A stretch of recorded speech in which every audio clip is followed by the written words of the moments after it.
Assalamualaikum warahmatullahi wabarakatuh. Kita lanjutkan pembelajaran kita untuk kelas 10, yaitu kita masuk ke KD 32, yaitu tentang pengukuran. Nah, tujuan akhir dari pembelajaran kita adalah Anda semua bisa memahami apa itu pengukuran, kemudian bisa memahami apa itu besaran, serta bisa mengetahui satuan dari tiap-tiap besaran beserta alat ukur yang akan digunakan untuk mengukur suatu besaran. Nah, sebelum kita masuk kepada pengertian pengukuran, pertama kali coba amati gambar berikut. Nah, di sini ada 5 buah gambar. Yang pertama ada suatu alat ukur, simbolnya A. Mungkin ini tidak semuanya pernah melihat, kita tinggalkan dulu. Kita lihat gambar yang kedua. Gambar yang kedua pasti semua kita sudah pernah melihatnya, dan umumnya setiap orang itu menggunakan benda ini. Nah, jadi benda ini digunakan untuk mengukur waktu. Ya. Kemudian benda yang ketiga ini juga sudah umum kita temui, yaitu biasanya digunakan di tempat tukang jahit. Nah, kira-kira gunanya apa? Ya, gunanya untuk mengukur baju yang akan dijahit. Nah, kemudian ada yang keempat, gambar ini, benda ini juga sering kita lihat terutama setelah pandemi COVID-19. Nah, jadi di setiap tempat keramaian biasanya kita akan diukur suhunya dengan menggunakan alat ini. Kemudian yang kelima, itu ada benda yang biasanya digunakan di toko-toko, di tempat sembako, atau di kedai sayur ya. Nah, jadi kita lihat lagi, yang pertama ini ada jam. Jam kita gunakan untuk mengukur waktu. Kemudian ada meteran. Meteran digunakan untuk mengukur panjang. Kemudian ada termometer atau termogan, yang ini termogan, digunakan untuk mengukur suhu. Kemudian ada lagi timbangan, ini digunakan untuk mengukur massa ya. Jadi massa, bukan berat. Nah, kemudian yang gambar pertama ini namanya ampermeter. Biasanya ini terdapat di toko-toko elektronik. Nah, jadi ini digunakan untuk mengukur kuat arus. Nah, setelah kita perhatikan ada 5 buah gambar pada slide yang kedua ini, coba perhatikan gambar berikut. Di sini juga ada suatu alat ukur yang menggunakan depa, hasta, dan jengkal. Nah, ketiga-tiganya ini sama-sama digunakan untuk mengukur panjang. Kemudian yang di bawah ada leng, cupak, dan gantang.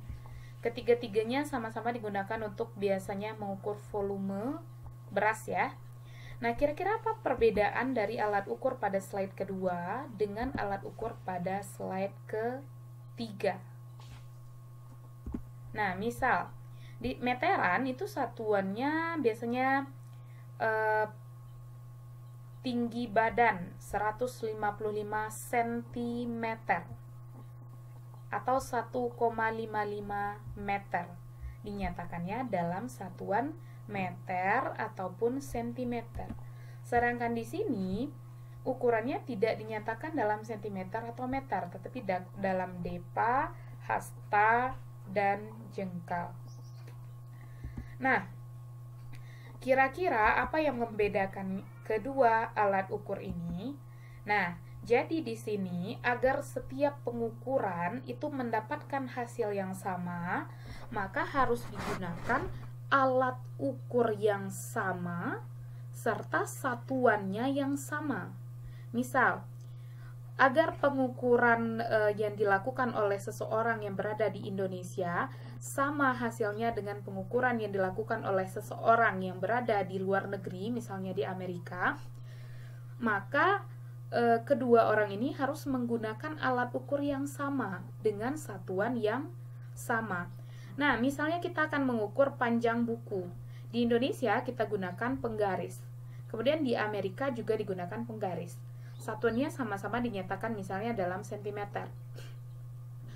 maka hasil pengukuran dari orang Indonesia akan sama dengan hasil pengukuran orang di Amerika. Namun, akan terjadi hal yang berbeda jika kedua orang ini menggunakan alat ukur yang sama, yaitu misalnya jengkal, hasta, atau depa, namun hasilnya akan berbeda. Kenapa? Karena ukuran jengkal masing-masing orang itu berbeda. Satu jengkal untuk orang Indonesia belum tentu satu jengkal untuk orang Amerika.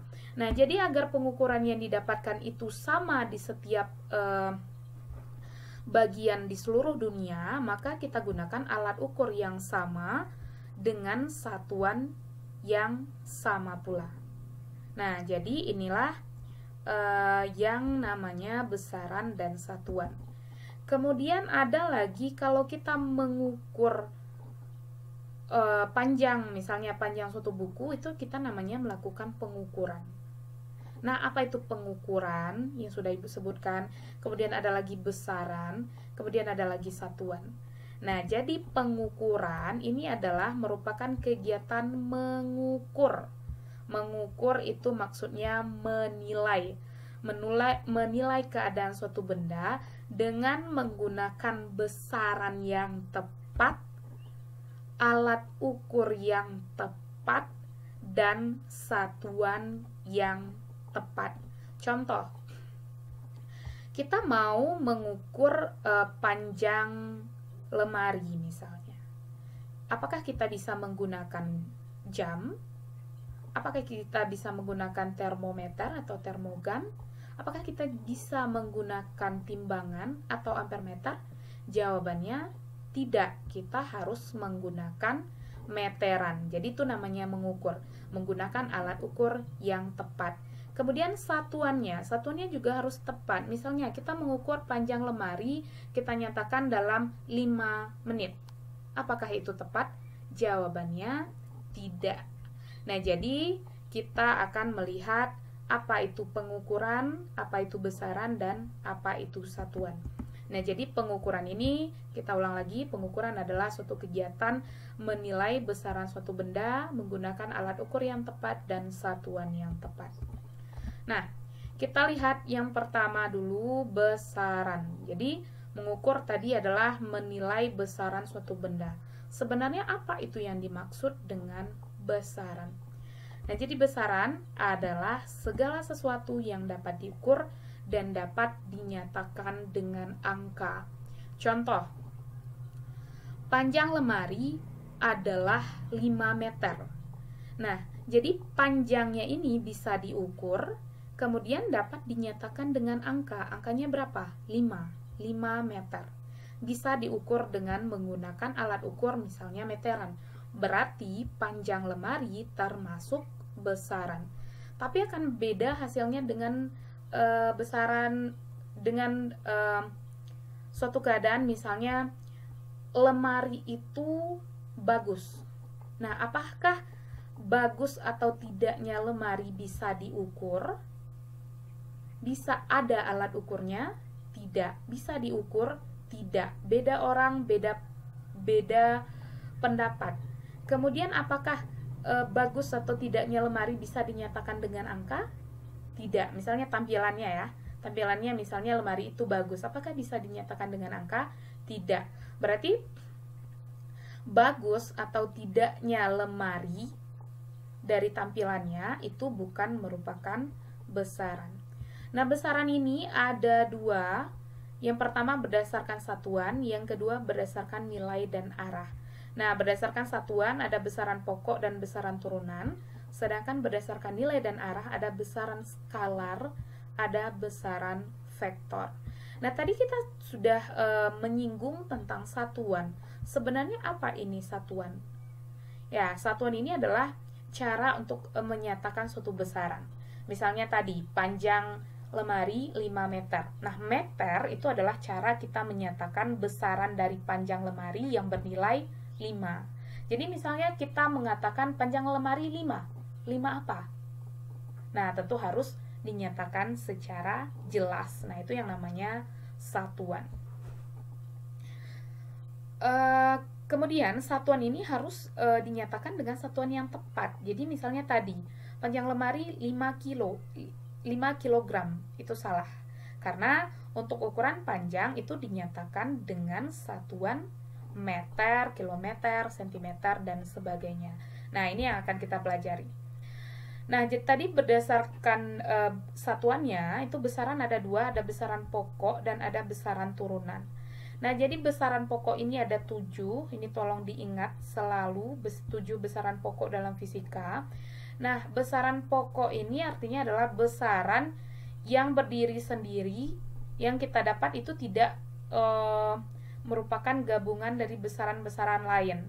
Nah, jadi ada 7 besaran, yang pertama massa, yang kedua panjang, yang ketiga waktu, yang keempat suhu, kelima kuat arus, keenam jumlah zat, dan yang ketujuh itu intensitas cahaya. Kemudian besaran pokok ini adalah besaran yang berdiri sendiri, jadi bukan merupakan gabungan dari besaran-besaran lain. Nah, kemudian kita lanjut besaran turunan. Apa itu besaran turunan? Besaran turunan ini adalah besaran yang didapat dari gabungan beberapa besaran pokok. Contoh, kecepatan. Kecepatan misalnya kita sedang mengendarai sepeda motor, kemudian kita melihat ke speedometernya, kecepatannya misalnya 40 km per jam.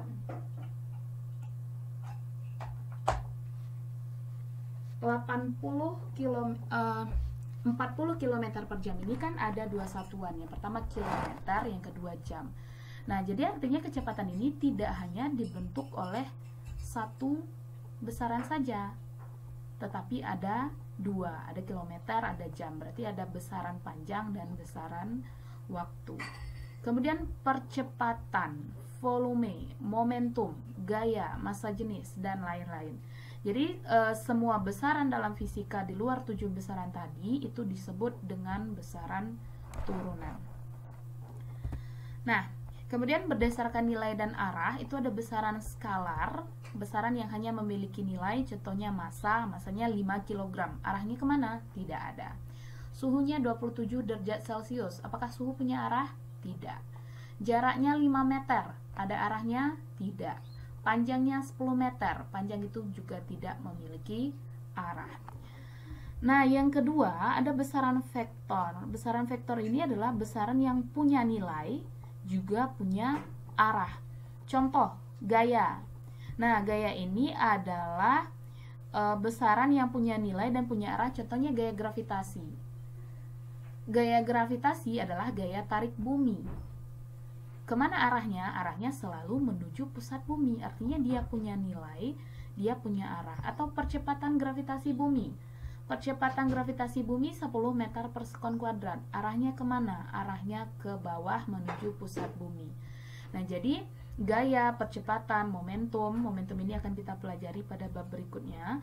Itu dia punya nilai dan juga punya arah. Nah, kemudian kita lanjut dengan satuan. Jadi apa itu satuan? Satuan ini adalah cara menyatakan suatu besaran, sama seperti yang Ibu katakan tadi. Panjang lemari 10 meter. Nah, jadi meter di sini adalah suatu satuan. Kemudian ada 7 besaran pokok, kita lihat simbolnya. Pertama kita lihat dulu simbolnya. Nah, simbol untuk besaran dalam fisika ini biasanya didapatkan dari singkatan bahasa Inggris ya. Jadi misalnya massa itu disimbolkan dengan M kecil, mass ya. Kemudian, nah ini dia. Memang massa ini bisa kita nyatakan dengan gram, dengan ons, dengan kilo, atau dengan ton. Nah, jadi kan banyak satuan dari massa. Jadi agar dalam besaran fisika kita menyatakan dengan satuan yang sama, maka kita mengambil satuan internasional.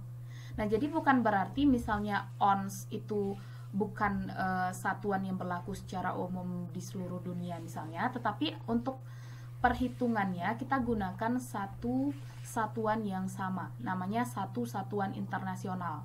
Nah, jadi untuk massa harus selalu dinyatakan dalam kilogram. Nah, jadi misalnya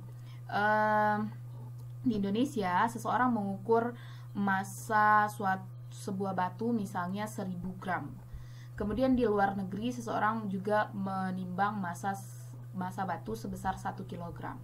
Nah, 1000 gram dengan 1 kilogram itu kan sebenarnya nilai yang sama namun satuannya berbeda.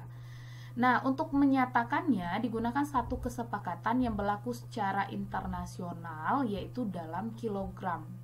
Bukan berarti 1000 gram di Indonesia itu berbeda dengan 1 kilogram di Amerika misalnya. Bukan berarti itu, tetapi menyatakannya harus sama. Nah, jadi cara menyatakan satuan yang digunakan secara internasional yaitu kita gunakan satuan internasional. Jadi massa ini simbol besarannya M, satuan internasionalnya adalah kilogram. Jadi untuk setiap perhitungan fisika dengan menggunakan rumus tertentu, jika massa masih diketahui dalam gram, jadi kita harus ubah menjadi kilogram.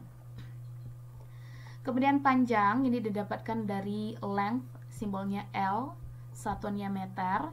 Kemudian waktu, time, satuannya sekon. Kemudian suhu, temperature, disimbolkan dengan T besar. Jadi T kecil dan T besar ini tujuannya adalah untuk membedakan simbol dari waktu dan suhu. Nah, suhu ini dinyatakan dalam Kelvin, bisa diukur dengan termometer. Jadi ini nama alat ukurnya ya. Kemudian kuat arus disimbolkan dengan I kecil, satuannya ampere, nama alat ukurnya ampere meter. Ada lagi jumlah zat ini simbol besarannya N kecil, satuannya mol. Nah, ini tidak bisa diukur secara langsung. Kemudian intensitas cahaya atau tingkat kecerahan cahaya, itu simbolnya J, satuannya kandela. Ini digunakan alat ukur namanya light meter. Nah, kemudian kita lihat satuan untuk besaran turunan. Nah, misalnya kecepatan, simbolnya V, velocity. Satuannya dinyatakan dalam meter per sekon. Nah, coba lihat, ini ada dua besaran pokok, ada meter, ada sekon, ada besaran panjang, ada besaran waktu. Nah, artinya kecepatan itu bukan merupakan besaran pokok, karena dia sudah merupakan gabungan dari dua besaran pokok. Artinya dia adalah besaran turunan. Percepatan itu meter per sekon kuadrat. Volume meter kubik. Momentum kilogram meter per sekon. Gaya kilogram meter per sekon kuadrat. Massa jenis kilogram per meter kubik. Nah, dari mana kita dapat satuan ini? Nah, satuan ini akan kita pelajari dari tiap-tiap babnya. Misalnya untuk kecepatan itu akan kita pelajari pada kinematika gerak. Kemudian untuk volume nanti kita bisa mempelajari satuan volume, ini sudah umum ya, sudah umum. Kemudian momentum, ini ada babnya. Gaya, ini pada hukum Newton, massa jenis dan sebagainya. Nah, jadi di sini satuannya tidak hanya dibentuk dari satu satuan pokok, artinya dia adalah besaran turunan. Nah, coba perhatikan di sini, semuanya itu dinyatakan dalam satuan internasional. Misalnya meter, ini di sini bukan kilometer. Nah, jadi sudah tepat ya, satuan internasionalnya meter. Jadi untuk secara internasional, kecepatan itu dinyatakan dengan meter per sekon. Kemudian di sini sudah sekon, bukan jam, karena satuan internasional untuk waktu itu adalah sekon. Nah, kemudian ada lagi yang namanya dimensi. Apa itu dimensi? Nah, dimensi ini adalah suatu pernyataan yang digunakan ada 4 buah tujuan. Yang pertama, untuk memeriksa kebenaran hubungan fisik. Nah, ini bisa kita pahami apabila kita sudah masuk bab berikutnya. Jadi, untuk setiap besaran itu ada hubungannya. Jadi ini nanti bisa kita lihat pada materi berikutnya. Nanti kita akan lihat hubungan masing-masing besaran dengan besaran lain. Yang kedua, kegunaan dimensi itu adalah untuk mengubah besaran fisika dari satu sistem ke sistem lain. Nah, misalnya sistemnya sistem yang dinyatakan dengan meter. Kemudian kita ubah ke sistem yang dinyatakan dengan sentimeter. Nah, meter dan sentimeter itu sama-sama besaran yang sama, yaitu besaran panjang. Nah, artinya meter dan sentimeter merupakan besaran yang sama. Jadi bisa kita gunakan dimensi. Apabila dimensinya sama, berarti besarannya sama. Kemudian menurunkan hubungan antar beberapa besaran fisika. Kemudian bisa juga menemukan dimensi konstanta dimensional. Nah, untuk lebih pahamnya coba lihat contoh berikut. Nah, jadi untuk setiap besaran pokok itu ada dimensinya. Dimensi ini dinyatakan dalam bentuk kurung siku, kemudian ada huruf kapital di dalamnya. Jadi massa dimensinya M besar, panjang dimensinya L besar, waktu dimensinya T besar. Nah, karena suhu dinyatakan dalam T besar, berarti untuk dimensinya tidak lagi dinyatakan dalam T, tetapi kita nyatakan dengan theta. Kemudian kuat arus I besar, jumlah zat N besar, intensitas cahaya J besar. Jadi jika Ananda ingat simbol besarannya, maka dimensinya juga akan sama. Nah, bagaimana cara menurunkan dimensi dari suatu besaran? Coba lihat contoh berikut. Misalnya di sini kecepatan. Kecepatan ini satuannya meter per sekon. Nah, meter ini tadi satuan dari besaran apa? Meter ini adalah satuan dari panjang. Nah, jadi bukan simbol besaran ya, tapi simbol satuan. Meteran ini adalah satuan dari besaran panjang. Berarti kita gunakan, oh maaf ya, di sini harusnya L ya. Ini ada sedikit kesalahan. Sebentar, diperbaiki dulu. Ada sedikit kesalahan. Di sini untuk meter per sekon ini bukan M besar ya, tetapi L besar. L besar karena meter itu merupakan satuan dari panjang, bukan massa maksudnya.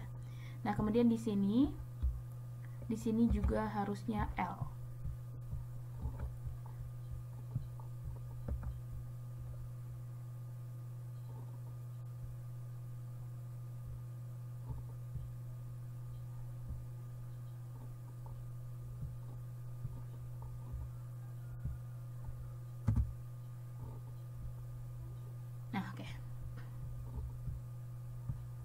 Nah, di sini ini meter. Meter ini adalah satuan untuk besaran panjang, berarti L.